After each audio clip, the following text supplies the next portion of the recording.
Just one regular day of Manchester City. That's all I ask. Never gonna happen. Welcome back to the fourth video of the day. I could not be asked going live again, so this one's a pre-record because I wanted to talk about Ruben Diaz. Yeah, who would have thought that one about an hour ago? The world has turned upside down. Manchester City are onto their 7 billion centre-back target during this one. Koulibaly, no. Jimenez, no. Diego Carlos, no. Koundé, no.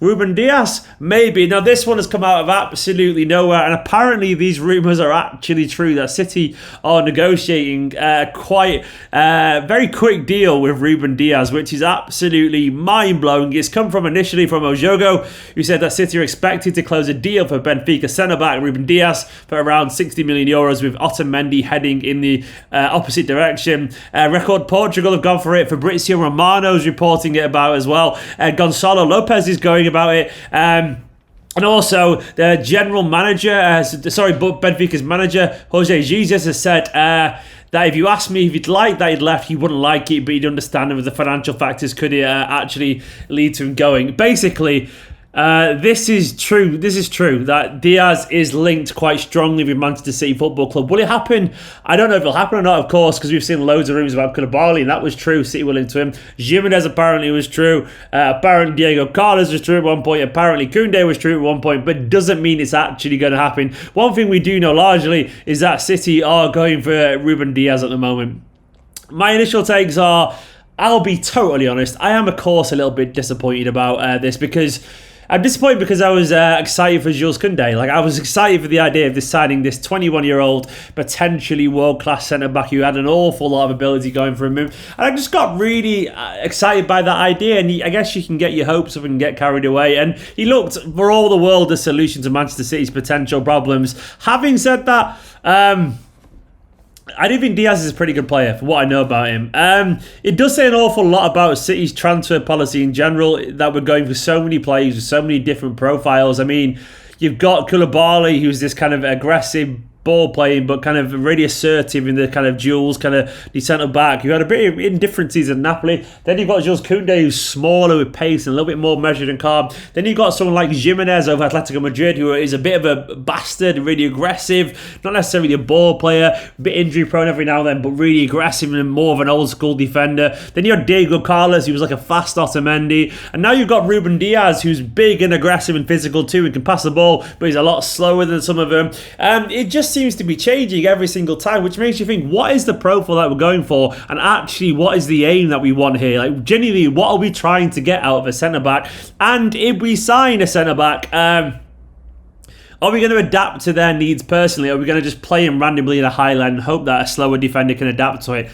There's so much going on, and it's very hard to take in, and my head is totally, absolutely everywhere at the moment. One thing I will say, largely, there's no point in getting carried away over this. I mean, as I said on Twitter, City have gotten pretty good over the past 10 years at signing a bunch of players and winning things. I know it feels like the world's caving in, and calm down. All perspective has been lost a little bit at times. City largely do win things. We win things. You forget that we were the most successful team of the past decade, and largely we sign players that help us win things. I know there are some missteps here and there, but that's the nature of being a big club, unfortunately, when you spend an awful lot of money. But we are pretty good at this, you know? We are pretty good at this. Most of us went, Kyle Walker, really? That was genuinely the thing that people said. A lot of people weren't excited about Laporte as well.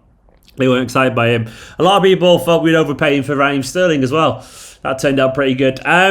We get him wrong. We do get him wrong. Mangala was an obvious misstep. I don't think Mendy was a misstep, unfortunately. I know people disagree with that. I think Mendy was actually just unlucky. I think Mendy was quality when we signed him. I think 50 million would have been an absolute bargain in the end. I think Jenny would have had a world-class left-back, but I think the injuries, 2 years of injuries, have absolutely transformed him as a player. So I don't think that was a misstep. I think that was just bad luck, you know.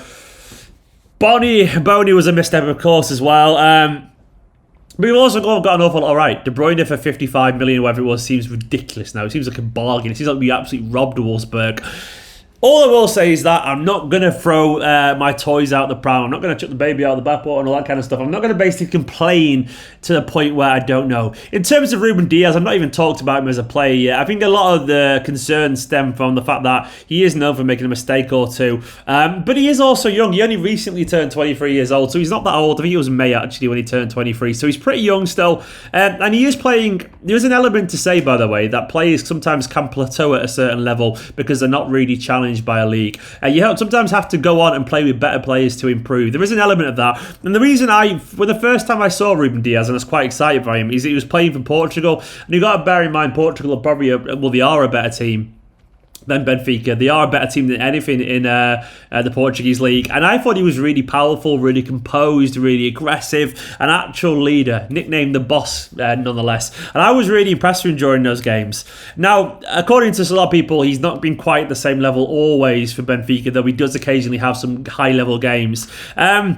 And there is an element to suggest that maybe so far he hasn't fulfilled his potential because he's not playing with better players and he hasn't got a high level of coaching, and maybe he needs to make another step in his career to actually improve to another level. I'm not saying that's definitely the case, but that does sometimes happen. Sometimes you need to step out your comfort zone because you need to be surrounded by higher expectation. You need to be surrounded by winners, actual winners who are going to improve you and make you sharper. It's the reason young players get better surrounded by great players, because they start to learn from them. And that's exactly the same for Ruben Diaz, potentially. I know anyone else, basically. You learn from the best. So maybe there's a level, an example to say you can't truly be world class until you're surrounded and tested at a world class level, you know? I'm not saying he's the solution, of course, but there are elements to Ruben Diaz's game which are positive. You know, there's a clip going around currently at the minute on Twitter, though, of him just slide tackling the player who doesn't even have the ball, giving away a penalty, which is comical. I can't deny that. Very Otamendi-esque, but we'll see. Ruben Diaz, the one thing he does have going for him, we're looking at his strengths. I mean, he's strong. He's 6'2", 6'3". He looks imposing. He looks genuine, like a big centre half. And he's very aggressive and he's very composed. He's a good passer too. He's genuinely a good passer. He's good on the ball. On his day, he's a physical powerhouse of a centre back, and I do like that point to his game. And of course, he's a natural leader as well. So he is good at someone who's pretty good at organising the defence. That is an asset that he does seem to have as an ability. Someone who can be genuinely a bit of a leader. And he's really liked by the Benfica fans. He's really liked by the club in general. It's always a good sign when players are really liked. You got to bear in mind as well, once again, a lot of people weren't excited by Ake. Look how good he was the other day. Sometimes players do improve around better players. Once again, I'm going to repeat that mantra because it's one I'm going to try and convince myself with. I'm not saying Ruben Diaz, by the way, is the solution. I'm just saying I don't know fully well yet if he is what he is, or if he can be better, or how bad he is, because people could be overreacting because they haven't got Koulibaly or Koundé, and it feels a little bit like we're just randomly firing shots at anyone who's a centre-back, and I agree, it seems very confusing, but at the same time, I do trust the board. We get it right more times than we get it wrong, otherwise we wouldn't be winning and breaking records all the time, which we do an awful lot. I know last season was pretty shit, but we still have a quality squad, and we still get it more right than we do wrong, so I'm gonna trust the board in this one. We'll see. I've got to presume he will be cheaper than the other signings if he does come in. At the moment, I don't really know. All thing I do know is that I'm so tired of chasing this. Around 50 million, some rumours suggesting right now. 50 million euros, which is about, I think it's about 42 million quid. Let me just Google that now. 50 million euros in pounds is about 45 actually. So it's a lot of money. But basically, apparently City have backed down from Koundé, which I don't understand why. I don't understand it at all. I don't know the answers. None of us know the answers. And if we're pretending to know the answers, I don't really know. I didn't need this all to happen today because I'm about to go out and I've made so many videos today. I've got a feeling he may be announced tomorrow. No, not announced. Knowing by luck, he'll be announced tomorrow if it happens. And if it does, there won't be an immediate video because I'm going away for the night, so I haven't got time to do the video and do the research. But these are my initial reactions on this potential signing. It's bizarre. I'm a little bit underwhelmed, I'll be totally honest, but I do think he could be better than we realise. I am disappointed about the Koulibaly and Koundé stuff because I think they're much more fitted to the team. But at the same time, at one point, I would have been pretty happy with Ruben Diaz coming in. I think he has a lot to offer potentially, but he is potential, and he could also be a flop. He could also be really good. Honestly, it's not stone cold certain either way. It is worth saying that. Guys, so many videos today. Gabriel Jesus injured. I did a video about that. Ruben Diaz now linked apparently.